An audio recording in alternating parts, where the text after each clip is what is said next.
তারা অপবিশ্বাসের সৌন্দর্য নিয়ে কথা বলেন।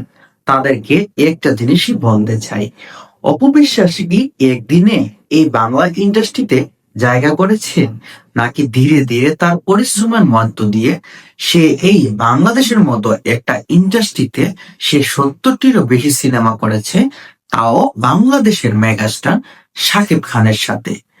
আবার অনেকেই অপবিশ্বাসের বা বুবলির ভক্তরা তারা দাবি করেন অপবিশ্বাস নাকি সুন্দরী নয়। আপনি একটা জিনিস খেয়াল করেন, অপবিশ্বাসের বয়স কি কম হয়েছে? মানুষের চির যৌবন জীবন কি সব সময় এক থাকে? মানুষ পরিবর্তনশীল।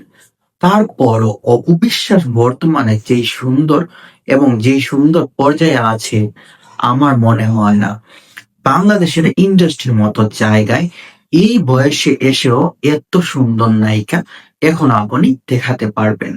কিছুদিন আগে, ভাই বিশ্বাস করবেন কিনা, অপবিশ্বাস ওয়েস্টার্ন একটা ড্রেস পরে, মানে শাকিব খানের কোডের সাথে ম্যাচিং করে একটা ড্রেস পরে সোশ্যাল মিডিয়ায় কিছু পিকচার আপলোড করেছিল।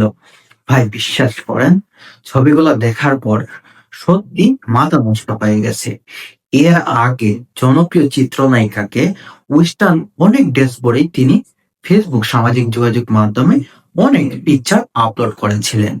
কিন্তু অপবিশ্বাসের এই ছবিগুলো দেখার পর ভাই সত্যি তাকে অনেক আলাদা লাগছিল। কারণ বাংলাদেশ ইন্ডাস্ট্রির চিত্রনায়িকা অপবিশ্বাস সে একদিনে হয়নি। সে তার দক্ষতা, অভিনয় ও তার অভিজ্ঞতা দিয়ে, তার সুনাম দিয়ে, তার খ্যাতি দিয়ে সে তার এই টলিউডের কুইন খ্যাতিটা অর্জন করেছে।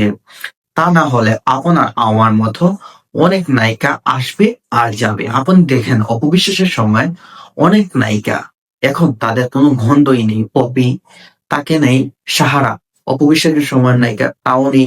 পূর্ণিমা, সে কত সুন্দর একজন নায়িকা, কিন্তু পূর্ণিমারও এখনো কোনো সিনেমা নেই। কিন্তু অপবিশ্বাস তার সৌন্দর্য এবং তার বডি ফিটনেস দিয়ে এখনো পর্যন্ত বাংলাদেশের মতো ইন্ডাস্ট্রিতে সে এখনো জায়গা করে।